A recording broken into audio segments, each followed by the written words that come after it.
Bom dia. Pessoal que está em pé ali atrás, agora que as crianças saíram, tem bastante lugar aqui dentro do salão. Antes de mais nada, eu gostaria de agradecer a vocês, agradecer a Aliança pela oferta que foi feita para o meu neto, aquela criança que precisava tomar a vacina, é o meu netinho. Ele, com 15 dias de vida, ele tem 1 ano, com 15 dias de vida, ele precisou ser internado na UTI, com bronquiolite. Depois ele precisa tomar medicação de uso contínuo para os pulmões. No primeiro semestre desse ano, antes dele completar 1 ano de vida, ele foi internado com pneumonia. Então ele realmente tem problemas de saúde na questão dos pulmões. E a médica receitou que ele tomasse 2 vacinas, uma delas não tão cara assim, mas a principal vacina é de um custo proibitivo para minha filha, né? Minha filha, meu genro. Eles então organizaram aí essa vaquinha e eu ajudei a divulgar e a Aliança contribuiu, pessoas aqui contribuíram também. Eu gostaria publicamente de agradecer, que Deus abençoe vocês e retribua a todos vocês. E eu queria convidá-los, então, para abrirmos a Bíblia aqui em Colossenses, capítulo 1. Nós vamos dar continuidade hoje à nossa série, ainda nesse mês de novembro, nós vamos continuar nessa série Orações da Bíblia. E hoje nós vamos olhar a oração que Paulo, meditar na oração que Paulo faz aqui em Colossenses capítulo 1. Nós vamos ler do verso 1 ao verso 14. Colossenses capítulo 1, de 1 a 14. Diz assim a palavra de Deus. Paulo, apóstolo de Cristo Jesus, pela vontade de Deus, e o irmão Timóteo, aos santos e fiéis irmãos em Cristo que estão em Colossos. A vocês, graça e paz da parte de Deus, nosso Pai, e do Senhor Jesus Cristo. Sempre agradecemos a Deus, o Pai de nosso Senhor Jesus Cristo, quando oramos por vocês, pois temos ouvido falar da fé que vocês têm em Cristo Jesus e do amor que têm por todos os santos. Por causa da esperança que lhes está reservada nos céus, a respeito da qual vocês ouviram, por meio da palavra da verdade, o evangelho que chegou até vocês. Por todo o mundo este evangelho vai frutificando e crescendo, como também ocorre entre vocês, desde o dia em que o ouviram e entenderam a graça de Deus em toda a sua verdade. Vocês o aprenderam de Epáfras, nosso amado cooperador, fiel ministro de Cristo Jesus para conosco, que também nos falou do amor que vocês têm no Espírito. Por esta razão, desde o dia em que o ouvimos, não deixamos de orar por vocês e de pedir que sejam cheios do pleno conhecimento da vontade de Deus, com toda a sabedoria e entendimento espiritual. E isso para que vocês vivam de maneira digna do Senhor e em tudo possam agradá-lo, frutificando em toda boa obra, crescendo no conhecimento de Deus e sendo fortalecidos com todo o poder, de acordo com a força da sua glória, para que tenham toda a perseverança e paciência com alegria, dando graças ao Pai que nos tornou dignos de participar da herança dos santos no reino da luz. Pois Ele nos resgatou do domínio das trevas e nos transportou para o reino do seu Filho amado, em quem temos a redenção, a saber, o perdão dos pecados. Então vamos falar um pouquinho do contexto dessa carta de Paulo. Paulo não conhecia a igreja de Colossos, não conhecia os colossenses pessoalmente. Essa não foi uma igreja fundada por ele, foi uma igreja iniciada por um homem chamado Epáfras, como ele diz no versículo 7. E Paulo elogia essa igreja por sua fé, esperança e amor. Essas são as 3 virtudes mais importantes do Novo Testamento: fé, esperança e amor. A fé como confiança em Deus, a fé no Evangelho, a esperança como essa convicção de que Cristo irá voltar e restaurar todas as coisas, e o amor como essa disposição de servir. Então esse é, podemos dizer, um grande elogio que ele faz a essa igreja. E ele também ora por um conhecimento obediente. No versículo 10, ele diz: "E isso para que vocês vivam de maneira digna do Senhor e em tudo possam agradá-lo, frutificando em toda boa obra, crescendo no conhecimento de Deus." Então essa é a oração, o pedido de oração de Paulo, que eles tenham um conhecimento de Deus, mas um conhecimento que se traduza em transformação de vida. E ele ora também no versículo 11, para que os colossenses sejam fortalecidos com todo o poder. E é por isso que o título dessa mensagem é Oração por Poder Espiritual. Agora, como esse poder se manifestaria? Paulo não pede poder aqui para curar, Paulo não pede poder aqui para fazer milagres, apesar de que Deus pode fazer todas essas coisas. Mas no versículo 11 ele diz: para que tenham toda a perseverança e paciência com alegria. Imagine agora todo tipo de provação, tentação e problemas. Imagine doenças, dificuldades financeiras. Imagine pessoas difíceis que nós temos que lidar. Imagine tentações na área de sexo, dinheiro e poder. Todas essas coisas nós teremos que enfrentar em algum momento da nossa vida. Talvez você olhe essa lista e diz: não, graças a Deus esse problema eu não tenho. É só você esperar. E você vai ter. Paulo fala aqui de um poder que ele mesmo experimentava na sua vida. Paulo estava preso, possivelmente, provavelmente, em Éfeso. Pessoas queriam prejudicá-lo. Lá no capítulo 1, versículo 17 de Filipenses, ele fala de algumas pessoas invejosas, cristãos, que queriam prejudicá-lo. Meu Deus do céu, existe isso? Existe isso. E Filipenses, Colossenses, Efésios e Filemão são as chamadas cartas da prisão. Então, Paulo escreveu todas essas cartas enquanto estava ali preso em Éfeso. Pessoas queriam prejudicá-lo, o seu futuro era incerto. Ele poderia ser executado a qualquer momento. Ele diz lá em Filipenses que ele já estava sendo derramado como oferta diante de Deus. Paulo foi solto, não foi executado, mas ele vivia com essa possibilidade.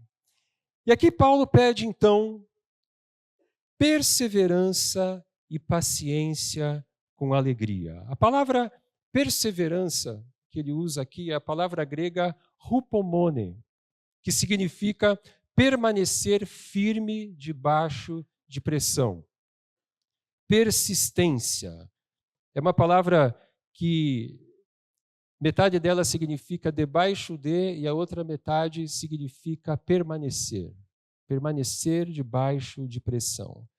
E paciência é uma outra palavra grega, macrotomia, que significa não só paciência, mas mansidão, que é aquela disposição de abrir mão dos seus direitos. É uma paciência não só com circunstâncias, mas paciência com pessoas. Disposição para suportar ofensas sem se vingar. E agora vem a parte que eu considero, pelo menos, a parte mais difícil. Porque nós podemos experimentar perseverança e paciência e ficarmos firmes ali, aguentando aqueles problemas, aquelas dificuldades, mas o grande desafio é perseverança e paciência com alegria. Então não é só aguentar o tranco, mas é aguentar com alegria. Então, Paulo ora para que Deus capacite os colossenses a permanecerem firmes na fé, suportando todo tipo de sofrimento com alegria. Agora, essa alegria não é a gente viver o tempo todo rindo como se a vida fosse um mar de rosas ou como se a gente fosse meio maluco de ficar feliz e alegre quando as coisas ruins estão acontecendo. Não é desse tipo de alegria que Paulo está falando. Existe aquela alegria que é uma sensação de felicidade, aquela alegria que nós sentimos nos momentos bons da nossa vida. Mas existe um tipo de alegria que se manifesta como um conforto, como uma paz. Que nós podemos estar até tristes pelas circunstâncias que estamos passando, mas junto com aquela tristeza existe um conforto de Deus, existe um consolo de Deus que nos sustenta. Então existe aquela alegria esfuziante, mas existe aquela alegria que vem em forma de paz, quando nós estamos passando por tribulações. Agora, humanamente falando, é impossível viver assim. E é por isso que nós devemos orar por perseverança e paciência com alegria, porque é Deus quem nos capacita. O versículo 11 diz que Deus nos capacita com todo o poder de acordo com a força da sua glória. Então a fonte desse poder é Deus, e Deus, ele é uma fonte inesgotável. Na nossa salvação, Deus faz tudo. Eu e você não fazemos nada para merecermos a nossa salvação, o perdão dos nossos pecados. Paulo diz lá em Efésios, capítulo 2, versículos 8 e 9: pela graça vocês são salvos por meio da fé, e isso não vem de vocês, é uma dádiva de Deus. Não vem de obras para que ninguém se glorie, não de obras para que ninguém se glorie. Nós não fazemos nada para merecer a nossa salvação. Até a fé que nós temos para crer no Evangelho, Paulo diz que é um dom de Deus, uma dádiva de Deus. E nós podemos, então, afirmar que a única contribuição que nós fazemos para a nossa salvação é o nosso pecado. Nós entramos nessa equação da salvação com o nosso pecado. E Deus faz tudo. Mas quando nós falamos da nossa santificação, a Bíblia nos ensina que nós somos cooperadores de Deus. Ou seja, por exemplo, Deus nos promete vitória contra as tentações. 1 Coríntios 10, 13 diz que Deus não permitirá que nós passemos por alguma tentação sobre-humana e que Deus nos capacita, Deus nos fortalece para vencer a tentação. Ao mesmo tempo, a Bíblia diz que nós temos a responsabilidade de fugir da tentação. Por exemplo, 1 Coríntios 6,18, Paulo diz: fujam da imoralidade, 1 Coríntios 10,14, fujam da idolatria. Então nós somos cooperadores de Deus no sentido de que Deus nos dá o poder na nossa santificação, mas nós temos a nossa responsabilidade. Nós precisamos nos esforçar debaixo do poder de Deus. Então, Deus coloca no nosso coração o desejo de ler a sua palavra, de orar, de ter um tempo com Ele, mas nós é que precisamos pegar o nosso celular e programar o alarme para tocar meia hora antes, uma hora antes, e pular da cama quando o alarme toca. Então, na nossa salvação, Deus faz tudo. Na nossa santificação, nós somos cooperadores de Deus. Então, nós devemos orar por perseverança e paciência com alegria. Mas Colossenses também nos ensina 4 práticas que nós podemos fazer, que nos ajudam a viver com perseverança e paciência com alegria. E eu quero ver com vocês aqui essas 4 práticas. Qual é a nossa parte? O que nós devemos fazer? E a primeira prática é: agradeça a Deus constantemente por sua salvação.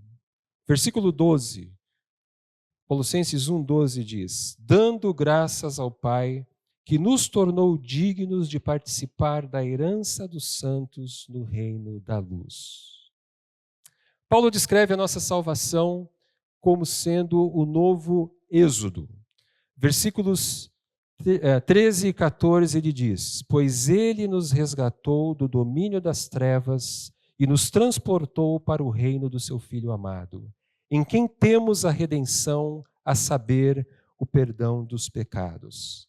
O que Paulo está dizendo aqui é que a nossa salvação é um novo êxodo.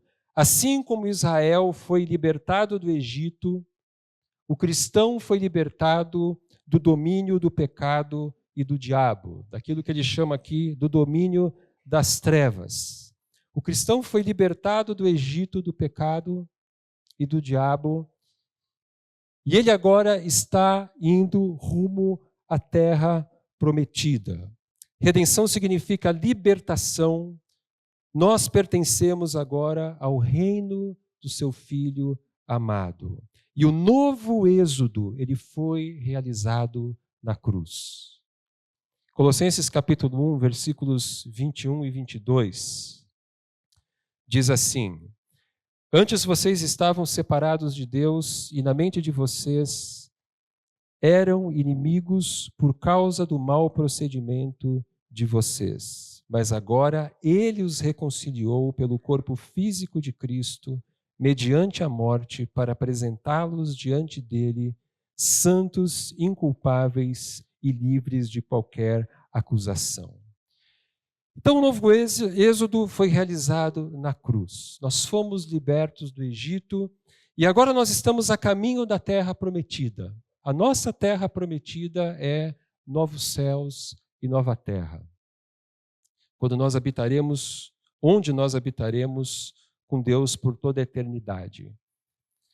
Mas entre a saída do Egito e a terra prometida dos novos céus e nova terra, nós caminhamos pelo deserto da vida, onde nós precisamos lidar com todo tipo de provação e todo tipo de tentação.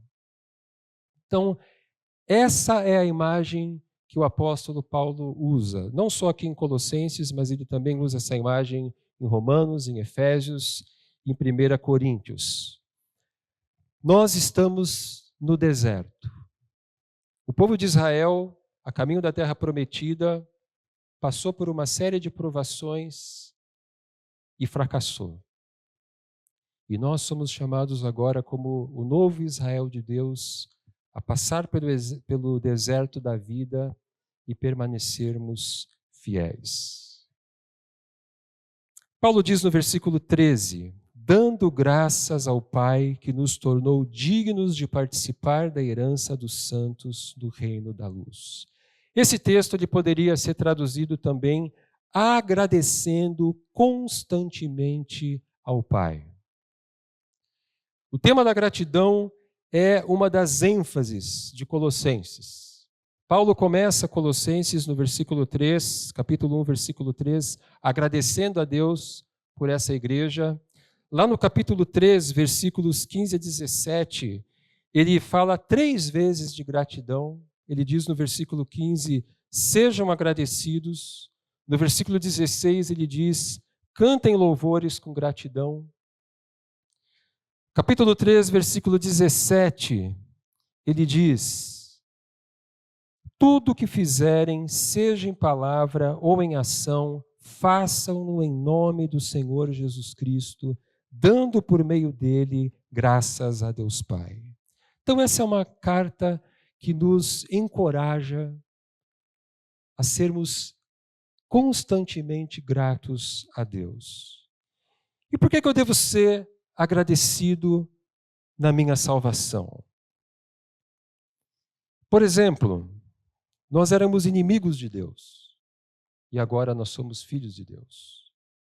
Nós éramos escravos do pecado, nós agora somos servos de Deus. A nossa vida era uma vida vazia e sem sentido, nós agora temos uma vida plena e com sentido. Nós éramos estrangeiros, estranhos ao povo de Deus. Agora nós somos membros do povo de Deus, membros da família de Deus.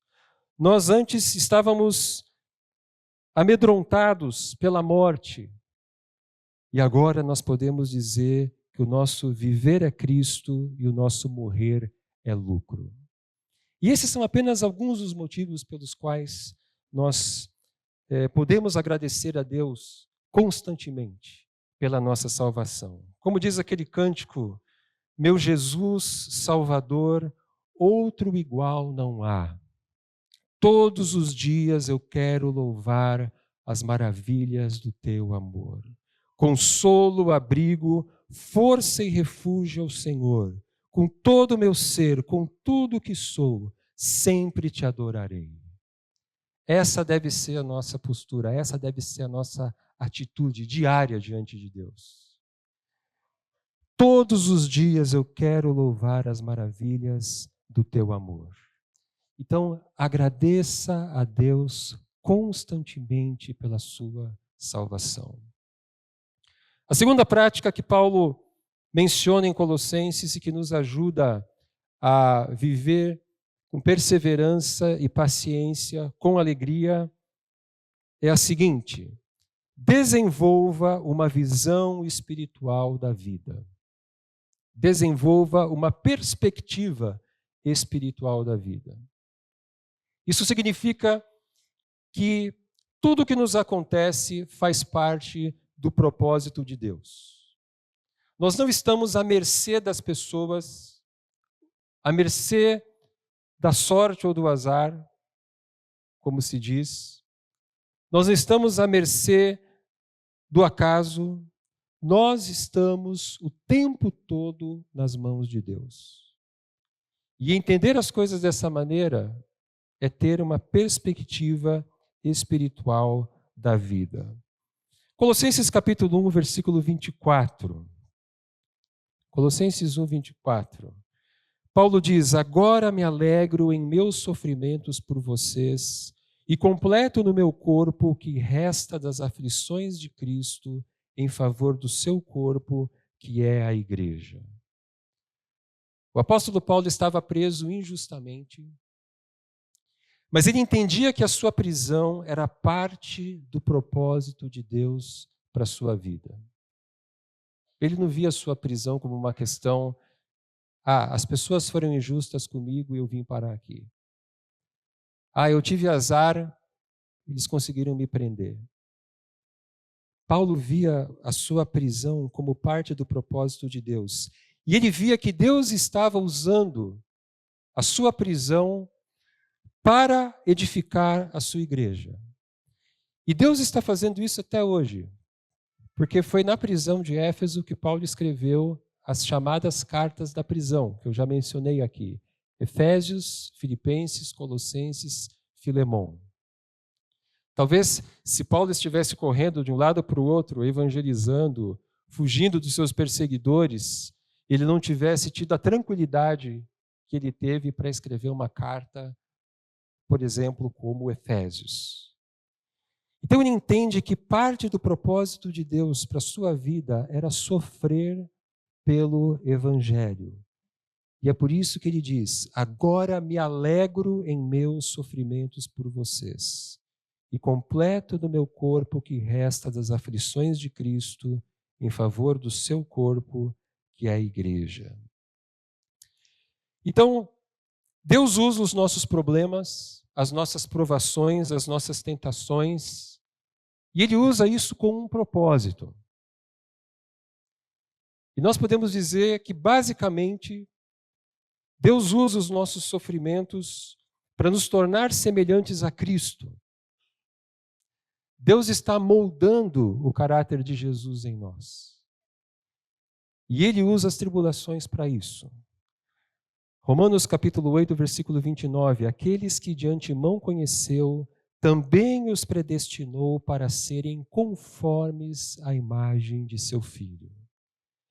Deus usa as nossas provações para nos quebrantar e nos tornar semelhantes a Ele, dependentes dEle. Os espinhos na carne, 2 Coríntios capítulo 12, versículos de 1 a 10. E Deus usa os nossos sofrimentos, Paulo diz, para que a missão que Cristo nos deu se cumpra. E isso é ter uma perspectiva espiritual da vida. Então, quando você passar por lutas e tribulações, lembre-se de que Deus tem um propósito em todas as coisas. A gente nem sempre entende. A gente pode passar por momentos muito difíceis, muito complicados. Mas Deus tem um propósito em todas as coisas. Deus continua soberano. E Deus está formando o caráter de Jesus em nós. Terceira prática. Como nós podemos desenvolver perseverança e paciência com alegria? Perdoe aqueles que te magoaram. Colossenses capítulo 3, versículos 12 a 15. Portanto, como povo escolhido de Deus, santo e amado, revistam-se de profunda compaixão, bondade, humildade, mansidão e paciência. Suportem-se uns aos outros e perdoem as queixas que tiverem uns contra os outros. Perdoem como o Senhor lhes perdoou. Acima de tudo, porém, revistam-se do amor, que é o elo perfeito. Que a paz de Cristo seja o juiz em seu coração, visto que vocês foram chamados para viver em paz, como membros de um só corpo, e sejam agradecidos. As nossas mágoas bloqueiam a nossa alegria. Não é possível ser alegre com o coração ressentido. Não existe alegria sem perdão. E como pessoas que foram perdoadas, nós somos chamados também a perdoar. Perdoem como o Senhor lhes perdoou. E a última prática que Paulo nos ensina aqui em Colossenses.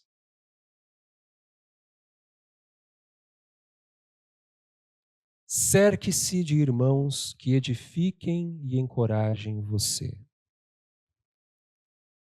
Como nós precisamos de amigos leais, como nós precisamos de pessoas quando nós passamos por dificuldade. Como nós precisamos de pessoas que nos abençoem com a sua presença, com as suas palavras, nos nossos momentos de dificuldade. Existem as pessoas tóxicas. E pessoas tóxicas, elas destroem o nosso ânimo. Existem as pessoas que têm o dom de encorajamento. E as pessoas tóxicas, elas possuem o dom do desencorajamento. Porque as pessoas tóxicas, elas estão sempre criticando, sempre reclamando, sempre cobrando. A pessoa tóxica é aquela pessoa que ela não pode ver ninguém feliz, que ela já pensa assim, oba, tem alguém aqui hoje que eu vou deixar chateado. Os amigos, eles são como um raio de sol durante uma tempestade. A gente está passando por problemas e os nossos amigos brilham. As pessoas tóxicas são como uma nuvem negra no nosso dia de sol. Quando elas chegam, tudo fica escuro, tudo fica feio. Então, a minha recomendação para você, na medida do possível, fuja dessas pessoas. Infelizmente, eu sei que muitas vezes isso não é possível. Mas Paulo estava cercado de irmãos que o encorajavam. Por exemplo, Colossenses capítulo 4, versículos de 7 a 9. Tíquico lhes informará todas as coisas a meu respeito. Ele é um irmão amado, ministro fiel e cooperador no serviço do Senhor. Eu o envio a vocês precisamente com o propósito de que saibam de tudo o que se passa conosco e para que ele lhes fortaleça o coração. Ele irá com Onésimo, fiel e amado irmão que é um de vocês. Eles irão contar-lhes tudo o que está acontecendo aqui. Paulo fala de dois amigos leais, Tíquico e Onésimo. Eram pessoas com quem Paulo se sentia à vontade para ele ser ele mesmo. Ele se sentia à vontade para abrir o coração. E é assim que a gente se sente quando a gente está diante de amigos leais. E ele se sente tão seguro que ele envia os dois para contar tudo o que está acontecendo com ele. Porque ele sabe que esse relato será um relato de alguém leal. O amigo leal, ele é aquele que diz para nós coisas que às vezes a gente não quer ouvir. O amigo leal, ele não nos poupa da verdade, ele fala a verdade em amor, mas quando ele está com outros, ele nos honra. Capítulo 4, versículo 11, ele fala de uma outra pessoa.